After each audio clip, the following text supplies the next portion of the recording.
Hey guys, welcome back to the channel. So guys, पिछले videos में हमने देखा था आइडेंटिफायर्स, जो कि हमारा चैप्टर 1 था, और आज हम चैप्टर 2 सीख रहे हैं, जिसमें हम सीखेंगे इंस्ट्रक्शंस। उम्मीद है आप सबने वो वीडियोस देखी होंगी। अभी जो वीडियोस हमारे आ रहे हैं, तो इसमें हम बेसिक फंडामेंटल सीख रहे हैं, जिनको हम आगे फर्दर प्रोसीड करेंगे। तो चलिए देखते हैं कि आज के वीडियोस में क्या क्या हमें सीखना है। तो हम पहले पिछला रिकॉल कर लेते हैं कि हमने पहले क्या क्या सीखा था। तो हमारे पास एक रोड मैप था कि हमने कुछ उसमें सिंबल सीखे थे, कुछ डिजिट्स और कुछ लेटर सीखे थे। और उसके बाद हमने सीखा था आइडेंटिफायर्स। अगर आपने वीडियो नहीं देखी है तो प्लीज़ जाके देख लीजिए। लास्ट वीडियो के बगैर हो सकता है कि आपको यह समझ ना आए, लेकिन वैसे भी हमें सीरीज़ वाइज जाना चाहिए, क्योंकि अगर आप सीरीज़ वाइज वीडियोज़ को देखते हैं तो आप सारी चीज़ें अच्छी तरीके से समझ सकते हैं। तो आगे बढ़ते हैं, और आज का हमारा जो टॉपिक है इंस्ट्रक्शंस, उसको आगे बढ़ाते हुए इसमें कुछ टाइप्स हम देखेंगे, जो कि इनपुट आउटपुट इंस्ट्रक्शन है, अरिथमेटिक डेटा टाइप डिक्लेरेशन या फिर कंट्रोल इंस्ट्रक्शंस। इसको मैं नेक्स्ट स्लाइड पर आपको दिखाता हूँ इसके टाइप्स क्या क्या हैं। तो इसमें जैसे सीरियल वाइज हम इसको ले लेते हैं। डेटा टाइप डिक्लेरेशन, तो हमें सबसे पहले डेटा टाइप डिक्लेरेशन पढ़ना है, उसके बाद इनपुट आउटपुट पढ़ना है, फिर अरिथमेटिक, फिर कंट्रोल इंस्ट्रक्शन। तो ये सारी चीज़ें हम अपने इस वीडियो में पढ़ने वाले हैं। तो आगे हम देखते हैं कि समझ लेते हैं पहले इंस्ट्रक्शन होता क्या है। The instruction is a statement which is followed by machine.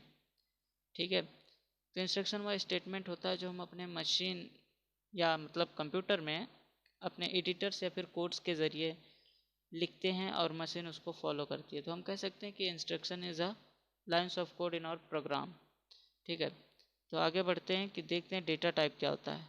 तो डेटा टाइप होता है जब हम वेरिएबल डिक्लेयर करते हैं, यानी जब हम वेरिएबल्स को अपने प्रोग्राम में यूज़ करने के लिए बनाते हैं। हमने पिछले वीडियोस में डिस्कस किया हुआ था। तो उस वेरिएबल का एक जो टाइप होता है वो डेटा टाइप से एसोसिएट होता है, या बोल लें कि हमें वेरिएबल बनाते वक्त सबसे पहले डेटा टाइप लिखना होता है, उसके पास वेरिएबल लिखना होता है। ये सारी चीज़ें हमने अपने पिछले वीडियोस में डिस्कस की हुई हैं।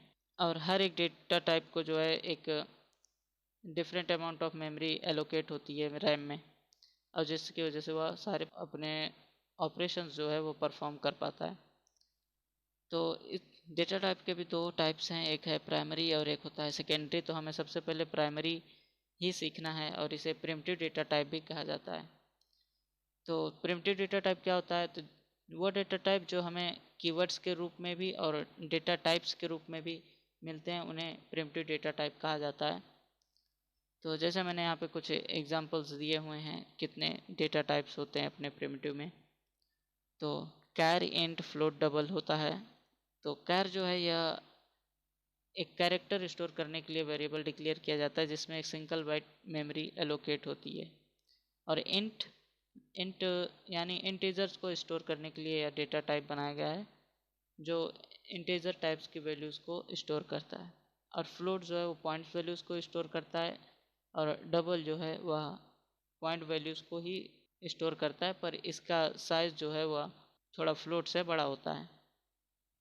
तो कीवर्ड्स हम देख लेते हैं क्या था। हमारा पिछला वीडियो का ही है ये, मैंने आपको एक चार्ट दिया हुआ था, तो इसमें मैंने जो हाईलाइट किया हुआ है कैर, डबल, इंट, यही सारी चीज़ें हमें प्रिमिटिव डेटा टाइप के रूप में मिलती हैं।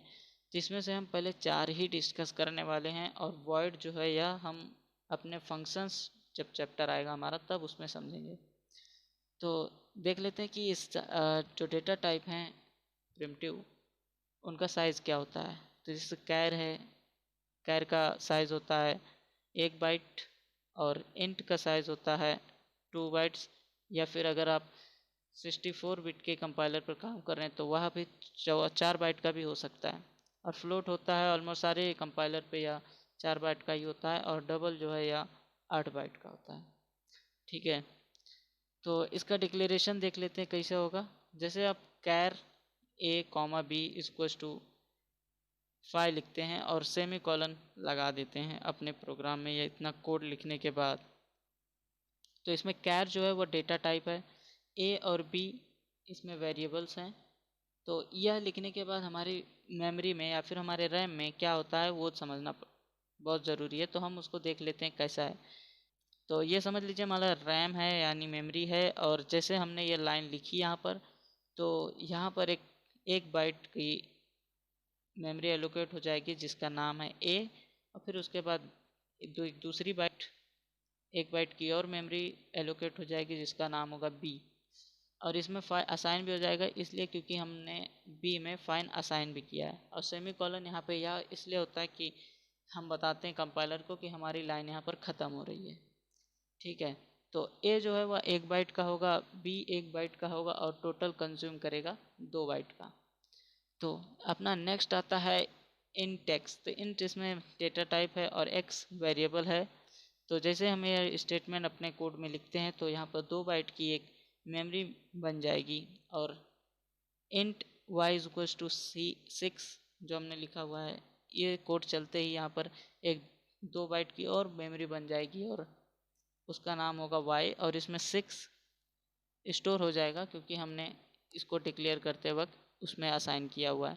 तो यहाँ पर जो इक्वल साइन है, यह देखने वाली बात है कि यहाँ पर ये इक्वल टू इसको नहीं पढ़ेंगे, यहाँ पर हम इसको बोलेंगे असाइन कर रहे हैं। इक्वल टू इसमें दूसरा होता है जो हम आगे समझेंगे। तो यहाँ पे देखिए मैंने कैर में पहले ए और बी साथ में एक ही लाइन में डिक्लेयर किया था, और नेक्स्ट लाइन में हमने इंट एक्स और इंट वाई दोनों लाइन बाय लाइन डिक्लेयर किया हुआ था। आप ऐसा भी कर सकते हैं या फिर आप पहली लाइन में जैसा डिक्लेयर कर रहे हैं वैसा भी कर सकते हैं। तो अपना नेक्स्ट आता है यहाँ पर कि ये दोनों 2 बाइट्स की मेमोरी है और टोटल 4 बाइट्स मेमोरी कंज्यूम करेगा। तो नेक्स्ट है फ्लोट और z, इसमें हमने वेरिएबल का नाम दिया हुआ है। तो फ्लोट को 4 बाइट की मेमोरी मिलती है जैसे कि मैंने बताया, और 4 बाइट का मेमोरी यहाँ पर बन चुका है, उसका नाम भी है z, और यह 4 बाइट का ही होगा। और डबल में मैंने लिखा है वेरिएबल 1 वेरिएबल 2, और यहाँ पर वेरिएबल 1 में 14 असाइन किया हुआ है। तो मेमोरी में क्या होगा कि वेरिएबल 1 नाम का एक 8 बाइट का मेमोरी बन जाएगा, मेमोरी ब्लॉक बन जाएगा, और वेरिएबल 2 का भी एक मेमोरी ब्लॉक बन जाएगा और उसका नाम हो जाएगा वेरिएबल 2, और इसमें 14 असाइन हो जाएगा। और दोनों 8 बाइट के होंगे और दो 16 बाइट का होता है। तो यहाँ पर देखने वाली बात यह है कि यहाँ पर मैंने वेरिएबल 1 और वेरिएबल 2 पहले डिक्लेयर किया हुआ है, और उसके बाद वेरिएबल 1 लिख के मैंने उसमें असाइन किया हुआ। तो आप ऐसा भी इसमें असाइन कर सकते हैं, और जैसा मैंने फर्स्ट लाइन में या फिर इंट वाले में बताया हुआ है वैसा भी आप असाइन कर सकते हैं। तो गाइज़ ये था डेटा टाइप डिक्लेरेशन इंस्ट्रक्शन। तो आज के लिए बस इतना ही। अगर आपको वीडियो पसंद आया हो तो आप इसे लाइक कर सकते हैं, सब्सक्राइब कर सकते हैं, और अपने दोस्तों के साथ शेयर ज़रूर करें, और कमेंट करना ना भूलें। Thank you.